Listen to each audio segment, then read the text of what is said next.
오늘은 2023년의 마지막 52번째 주일이자 365일째 되는 날입니다. 여러분 2023년 여러분의 한 해는 어떠셨습니까?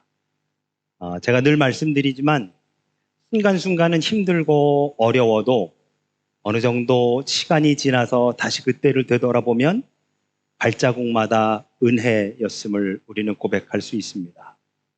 제가 좋아하는 목사님 중에 이현주 목사님이라고 하는 분이 계십니다. 특별히 제가 신학교를 다닐 때 그분의 쓰신 책을 많이 읽어봤는데요. 그분이 쓰신 책 중에 이런 제목이 있습니다. 발자국마다 은총이었네.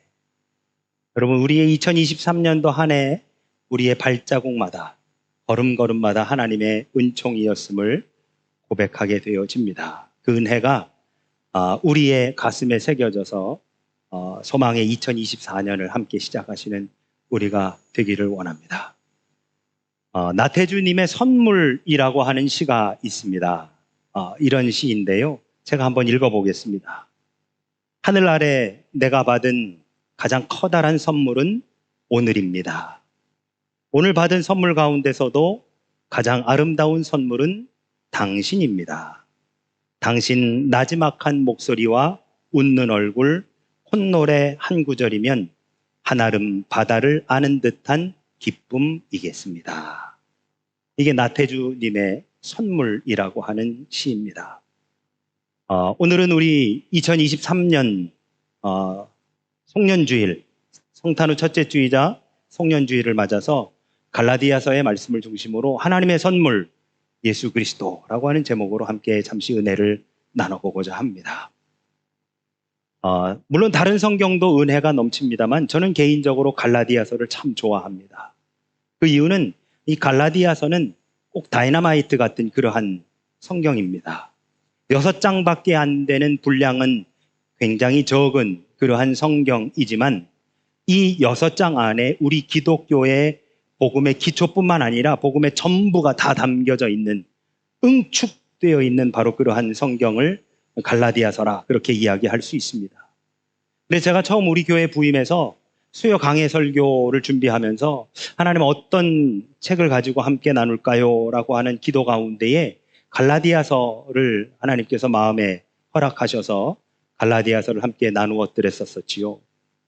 갈라디아서는 여러분 그 주제를 두 글자로 하면 바로 복음입니다. 이 안에 하나님의 복음의 메시지가 온전히 그대로 담겨져 있습니다. 그런데 읽어보면 우리가 너무너무 잘 알고 있었던 내용들, 그리고 우리가 쉽게 동의할 수 있는 내용들입니다. 이게 복음이라고, 이게 복음의 전부라고 생각될 정도로 어떻게 보면 너무너무 간단한, 그러나 굉장히 응축되어져 있는 말씀이 이 갈라디아서에 담겨져 있습니다. 제가 이따가도 말씀드리겠지만, 그러나 이 갈라디아서가 쓰여질 당시에 이 갈라디아서는 굉장히 획기적인 그러한 말씀이었습니다. 여러분, 오늘 우리가 읽은 이 본문의 말씀은 전체 6장 중에 정가운데에서 그 다음 4장을 시작하는 첫 부분이 바로 이 오늘 우리가 읽은 본문의 말씀인데요. 앞에 나오는 1장부터 3장까지의 내용을 정리하면서 그 뒤에 이제 결론 부분을 시작하는 바로 그러한 부분이 오늘 본문의 말씀입니다. 마치 로마서를 반으로 나누어 앞에 1장부터 11장까지의 내용을 정리하면서 그 뒤에 12장부터 16장까지를 정리하는 그 가운데 핵심 포인트가 바로 로마서 12장 1절과 2절, 그러므로 라고 시작되어지는 바로 그 말씀. 너희 몸을 거룩한 산 제사로 드리라 라고 하는 바로 그 말씀이 로마서 전체의 절반을 나눌 수 있는 기준이 되어지는 것처럼 오늘 우리가 읽은 본문 갈라디아서 4장의 말씀, 그리고 앞부분은 갈라디아서 앞부분과 뒷부분을 나누는, 그리고 이어주는 그러한 부분이라고 이야기할 수 있습니다. 그런데 오늘 본문에 나오는 단어가 있습니다. 바로 때가 참에라고 하는 말입니다. 때가 참에.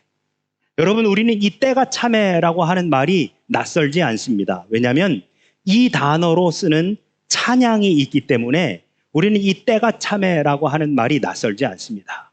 그런데 때가 참에라고 하는 이 찬양의 가사를 우리가 들어보면 오늘 본문의 내용과는 약간 거리가 있는 것을 보게 되어지지요. 그래서 앞에 때가 참회라고 하는 말은 사용을 했지만 뒷부분의 내용은 오늘 본문의 내용과는 조금 다릅니다.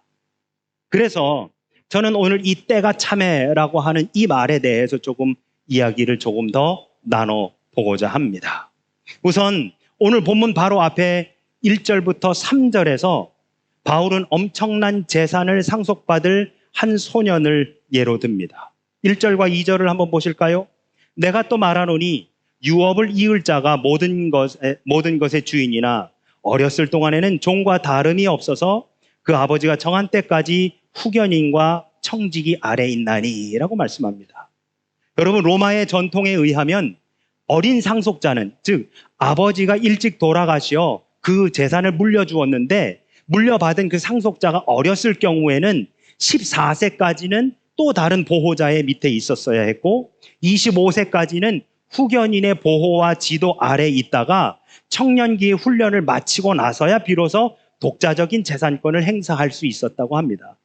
더군다나 물려줄 상속자가 있었으면 다행이지만 상속자가 없이 아버지가 죽을 경우 그럴 때는 자신의 하인, 노예 중에 자기의 마음에 가장 드는 한 사람을 자신의 양자로 삼아서 그에게 그 재산을 다 물려주었다라고 합니다. 그러니까 이 노예는 선택받는 순간 노예 신분에서 벗어나서 아들이자 상속인, 나아가서 재정적이고 법률적인 특권을 누리는 사람이 일순간에 되어버리는 것이죠. 출생으로는 양아버지와 아무런 관련이 없는 그러한 사람이었지만 이제 아들이라고 하는 소위 법적인 지위를 누리게 되었던 것입니다. 이게 로마 당시에 있었던 풍습이었다고 해요.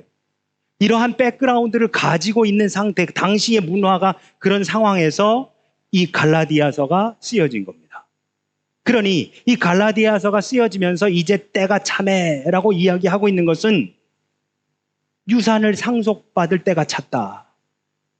그 후견인과 보호자 아래에서 있었던 그 때가 이제 차서 독자적인 재산권을 행사할 수 있는 때가 드디어 되었다라고 하는 것으로 이해가 가능한 것입니다. 1절에 이런 표현이 나오는데요. 어렸을 동안이라고 하는 표현이 나오거든요. 이 어렸을 동안이 이제 지나 스스로 독자적으로 이 재산권을 행사하게 되었다라고 하는 말입니다. 그리고 4절에서 때가 참해 하고 그렇게 나옵니다. 여러분, 이것을 우리는 신앙적으로 해석해 보면 우리가 당시의 문화와 관습과 전통에 의해 해석하면 지금 제가 말씀드린 것처럼 어린 때가 지나 후견인과 보호자의 보호를 받을 때가 지나 독자적으로 재산권을 행사할 수 있는 때가 참해라고 하는 것이 되지만 이것을 신앙적으로 우리가 재해석한다면 당신의 아들을 이 땅에 보내주실 때가 찬 겁니다. 죄의 속박에서 드디어 우리를 벗겨주실 때가 찬 겁니다. 세상의 초든 학문 아래에서 종노릇하던 때를 벗어날 때가 찼다는 것입니다. 이제 당신의 아들이 오실 때가 찼다는 겁니다. 그래서 당신의 아들을 이 땅에 보내주신 거죠.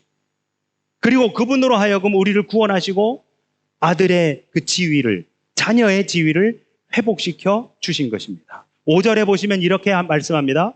율법 아래에 있는 자들을 속량하시고 우리로 아들의 명분을 얻게 하려 하심이라. 이제 우리는 예수 그리스도께서 오셔서 율법 아래에 있던 우리들을 구원해 주심으로 말미암아 하나님의 아들이라고 하는, 하나님의 자녀라고 하는 그 자격을 우리에게 회복시켜 주신 것입니다. 여러분, 제가 이전에도 말씀드렸지만 예수 그리스도께서 이 땅에 오신 것, 예수님께서 십자가에 지신 것을 단순하게 우리의 죄가 사해지고 우리가 죄의 굴레에서 벗어난 것에서만 그친다고 한다면 그것은 반쪽짜리밖에는 안 되는 겁니다. 죄에서 사해졌습니다.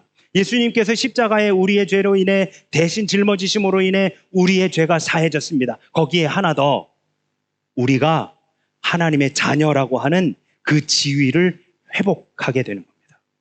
만약에 여러분, 우리가 죄의 굴레에서 벗어나는 것에서 그친다고 한다면 우리의 신분은 뭐예요? 죄인입니다. 그냥 그 죄의 올가미에서 벗어나 있을 뿐이지 우리는 still 죄인입니다. 그래서 예수님께서 이 땅에 오셔 십자가를 지신 거에는 거기에 하나가 더 붙는데 그게 뭐냐? 우리의 하나님의 자녀라고 하는 우리의 신분이 회복되는 거예요. 이 두 가지가 있어야 된다는 거예요. 죄의 굴레에서 벗어나는 것에서 더불어 우리를 죄인의 자리에 머물러 있게 하는 것이 아니라 우리로 아들의 명분, 하나님의 자녀로서의 신분을 회복하게 해주기 위해 예수님께서 십자가를 지셨다라고 하는 것이죠. 그래서 6절에 보시면 너희가 아들이므로 그 아들의 영을 우리 마음 가운데 보내사 아빠, 아버지라 부르게 하셨느니라 하고 말씀합니다. 여러분 재밌는 것이요. 4절에 보시면 뭐라고 돼 있냐면 하나님이 그 아들을 보내사라고 돼 있습니다. 그리고 6절은 뭐라고 돼 있느냐? 그 아들의 영을 우리 마음 가운데 보내사라고 돼 있습니다. 4절에는 그 아들을 보내셨다고 하고 있고요. 6절에서는 그 아들의 영을 우리 마음 가운데 보내셨다라고 합니다. 왜일까요? 왜 아들을 보내시고 아들의 영을 보내시고 왜 따로 하셨을까요? 역할이 다르기 때문에 그렇습니다. 아들의 역할과 아들의 영, 소위 성령의 역할이 다르기 때문에 그렇습니다. 그럼 어떻게 다른가?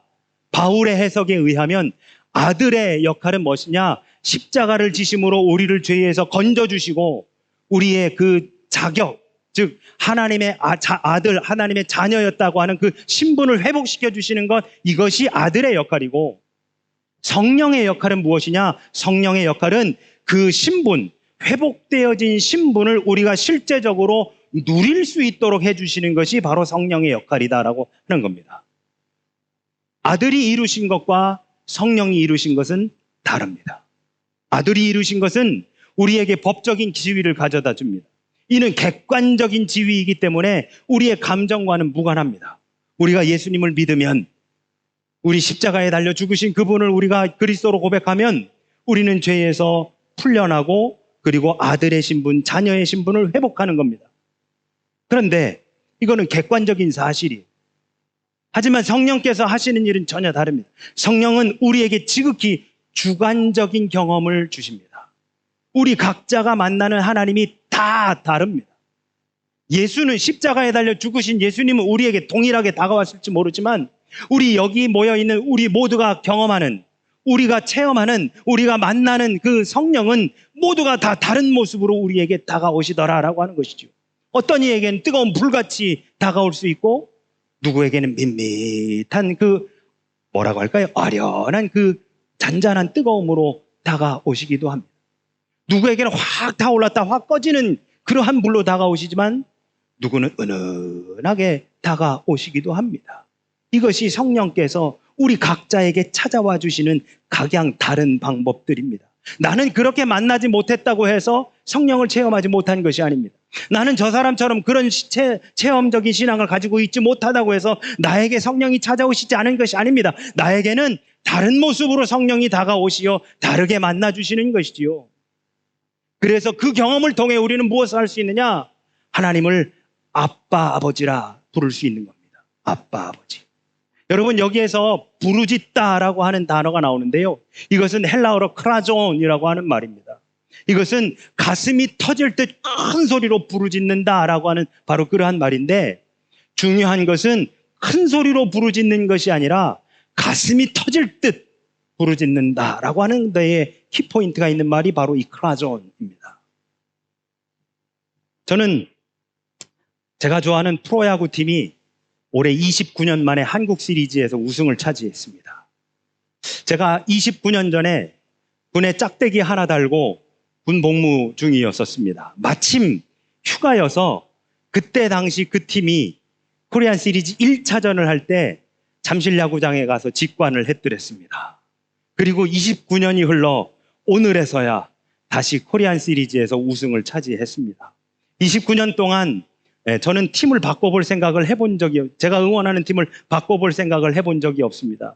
아마 제가 한국에 있었더라면 저도 코리안 시리즈를 직접 보기 위해 야구장을 찾아가지 않았을까라고 하는 생각이 듭니다. 유튜브로, TV로 우승하는 장면이라든지 여러 가지 봤는데요.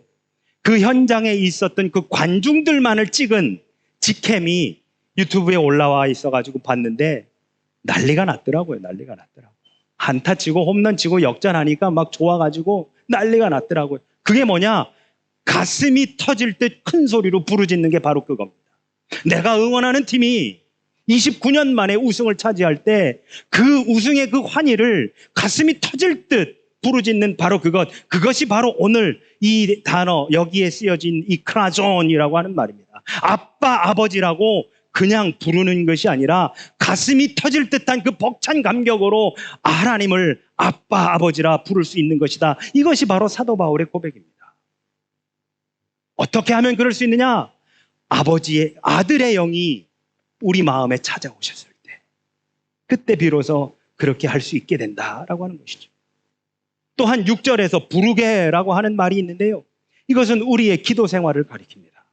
여러분, 우리가 그분을 아빠, 아버지라고 부른다라고 하는 것은 자의적인 겁니다. 능동적인 겁니다. 내가 그분을 그렇게 부른다라고 하는 거죠. 여러분, 우리는 기도에 어떤 의미를 부여하고 계십니까? 내가 기도함으로 인해서 내 기도 제목이 하나님 앞에 응답되어지고 내 기도가 하나님께 상달되어서 하나님께서 그것을 이루어 주시는 것에 여러분 의미를 부여하십니까? 그렇습니다. 그것이 또한 우리의 신앙의 디딤돌이 됩니다. 그러나 여러분, 기도에 있어서 더 근본적인 것은 내가 기도할 수 있다는 것 자체가 우리에게 감사가 되어져야 된다라고 하는 것이지요.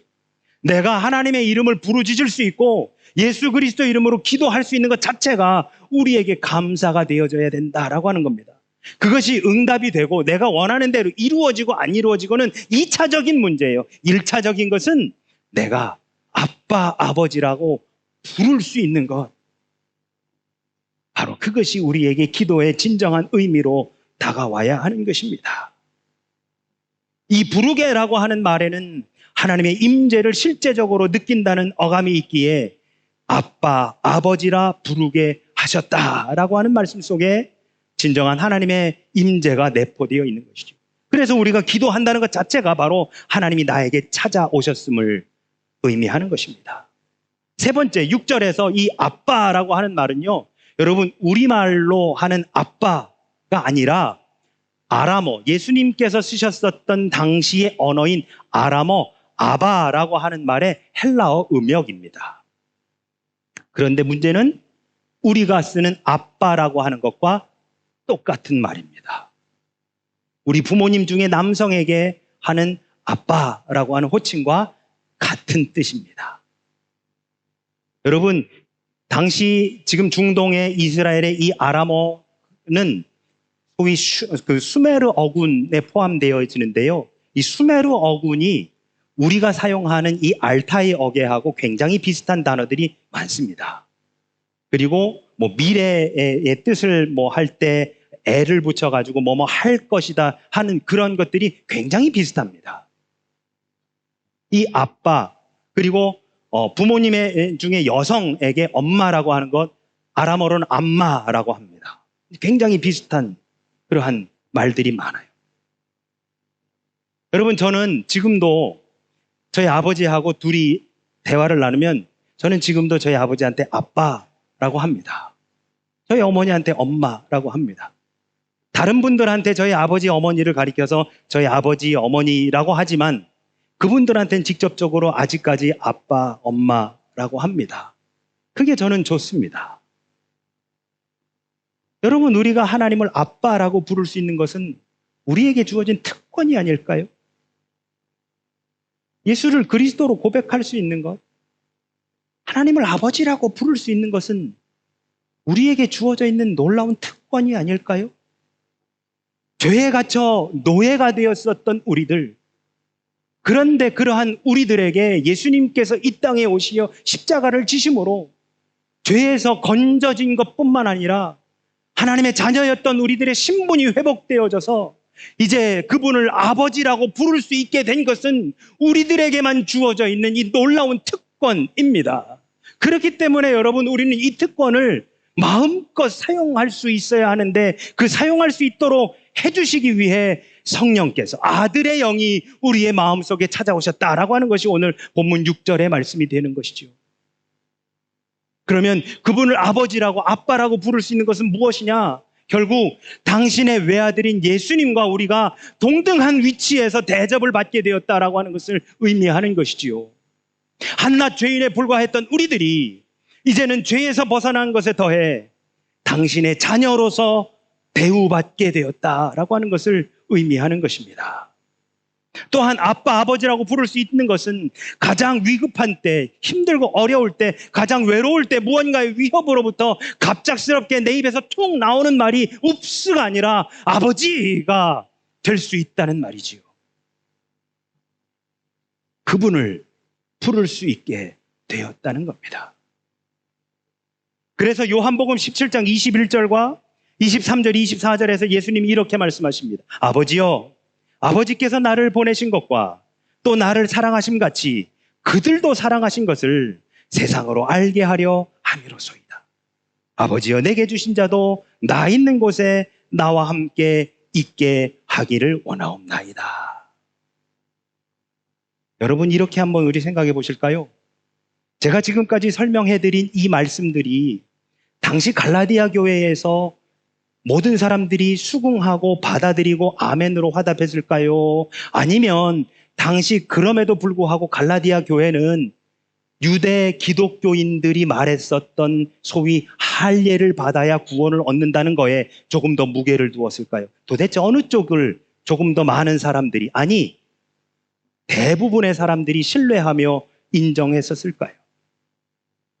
지금 제가 말씀드린 이 바울의 이야기를 사람들이 받아들였을까요? 아니면 할례를 받아야 된다라고 하는 것에 중점을 두었을까요? 당연히 할례를 받아야 된다는 쪽에 중점을 두었습니다. 바울의 지금 이 주장은 지금 우리 기독교의 토대가 되었지만 당시에는 소수의 목소리에 불과했습니다. 오히려 할례를 강조한 유대 기독교의 주장이 훨씬 더 설득력이 컸습니다. 그 이유는 합리적이니까요. 지금까지 그래 왔으니까요. 상식적이니까요. 그런데 여러분, 상식적이고 합리적이고 보편적이고 그리고 지금까지 그래 왔던 것, 그것이 우리의 신앙생활을 오히려 더 어렵게 만듭니다. 우리는 그래 왔어. 우리는 지금까지 그렇게 해왔어. 우리 여태까지 그랬는데 그거 해봤어. 가 내 신앙이 한 걸음 더 앞으로 내딛는 것을 오히려 방해하고 있더라는 것이죠. 그리고 오늘날 와서 보았더니 할례를 중요시 여겼었던 유대 기독교인들의 그 사상이 오늘날 우리들에게 고백되는 것이 아니라 당시의 소수의 목소리에 불과했었던 사도 바울의 이 말씀들이 오늘 우리들에게 믿음으로 고백되고 있더라라고 하는 것입니다. 바울이 오늘 본문 마지막 절에서 말한 것도 그들이 이해하기가 쉽지 않았었던 말씀입니다. 7절인데요.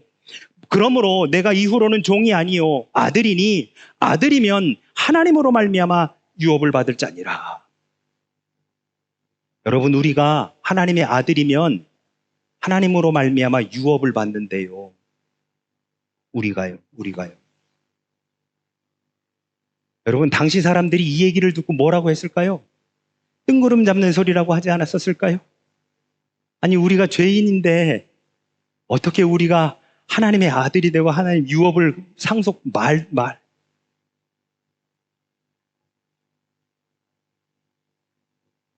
여러분, 유업, 상속이라고 하면 뭐가 먼저 떠오르십니까? 이 유업이라고 하는 말을 갈라디아서 4장 7절에서 사도 바울이 일부러 사용한 겁니다. 왜일까요? 이 말은 사도 바울은 이게 기독교적 메타포어로 이 말을 쓴 건데요. 여러분, 유업, 상속하면 아마 부동산, 아파트, 돈, 그래서 부모님이 물려주시는 소위 재산을 제일 먼저 떠올리기 쉽습니다. 그런데 여러분, 성경이 말하는 상속은 오늘 사도 바울이 굳이 이 단어를 써가면서 우리에게 알려주고자 하는, 하나님이 그 아들을 우리에게 주심으로 말미암아 우리에게 주고자 하시는 바로 그 상속, 이 유업은 도대체 무엇이냐? 바로 부활이 가리키는 영원한 생명인 것입니다. 그것은 창조의 하나님께서만 주실 수 있는 궁극적인 생명이 되어지시는 겁니다. 바울이 말하는 핵심은 바로 그 영원한 생명의 상속자가 우리들이라는 거예요. 우리들. 이것은 말로는 표현할 수 없는 겁니다. 여러분, 말로 어떻게 하나님께서 우리에게 영원한 생명을 주셨다는 것을 어떻게 말로 표현할 수 있습니까? 성령의 체험이 있지 않고는, 그 아들의 영이 우리 마음속에 찾아오시지 않고는, 우리가 그분을 만나지 않고는 도저히 설명할 수 없는 것이 바로 이 영원한 생명이라고 하는 것입니다. 그러나 분명한 것은 우리가 상속받을 그런 생명은 실제하고 있는 분명한 진리이며, 하나님의 고유하고 절대적인 사건으로서 당신이 우리에게 그 아들을 선물로 주심으로 우리에게 이미 주셨다라고 하는 사실입니다. 여러분, 예수 그리스도의 복음은 종이 아니라 자녀가 되는 것에 집중하는 삶의 태도입니다. 이게 왜 오늘날 우리들에게 절실한 문제일까요? 현대인들은 세속적인 율법 속에 살아갑니다. 율법적인 업적이 없으면 스스로 견디지 못합니다. 투비로서 존재하는 것이 아니라 투두로서 존재하기 쉽습니다. 내가 무엇을 했었고 무엇을 공부했고, 내 전공이 뭐고, 어느 학교를 나왔고, 어느 회사를 다니며 저는 그런 사람입니다라고 우리는 흔히 우리를 그렇게 표현합니다. 투비로서 우리를 다른 사람들에게 이야기하지 못합니다. 율법적인 업적이 없으면 스스로 견디지 못합니다. 나의 존재가 아무것도 아닌 것처럼 그렇게 여기면서 우리는 그렇게 살아갑니다. 그리고 그것에 일희일비합니다. 내가 무엇을 했노라고. 여러분, 믿음이 아무리 커도 여기에서 완전히 벗어나는 것은 불가능합니다. 우리는 그렇게 나약한 존재들입니다. 그러나 다행스럽게도 오늘 본문 6절에서 말하듯이 하나님은 우리의 마음에 당신의 아들의 영을 보내셔서 우리가 하나님의 자녀로서 생명의 상속자라고 하는 사실을 분명하게 알게 해 주셨습니다. 이 사실을 알고 있는 사람이야말로 진정한 생명을, 진정한 자유를 누릴 수 있게 된 것입니다. 사랑하는 우리 영광의 성도 여러분, 여러분 지난 한 해 사시면서 얼마나 많은 선물들을 주고받으셨습니까? 어떤 선물이 가장 기억에 남으십니까? 그 선물이 우리 눈에 보이는 물질적인 것이건 아니면 시간이나 건강 등으로 우리 눈에 보이지 않는 것이건 간에 이런 모든 것들을 전부 다 포함한다면 여러분 지난 한 해 받으신 선물 중에 무엇이 가장 기억에 남으십니까? 우리에게 가장 기억에 남는 선물, 우리에게 가장 값진 선물, 우리에게 꼭 필요한 선물이 예수 그리스도이심을 믿으시기 바랍니다. 우리의 죄에서 벗어나게 하시고 우리에게 아들의 명분을 회복시켜 주시기 위해 하나님께서 친히 이 땅 가운데 주신 선물, 당신의 외아들. 그분만이 우리에게 가장 소중하고 존귀하며 기억에 남는 선물, 2023년도에 내가 받은 선물 가운데 가장 값진 선물임을 고백하면서 2024년을 그분 안에서 소망 가운데 시작하시는 저와 우리 모두가 되어지시기를 예수 그리스도 이름으로 축원합니다. 아멘.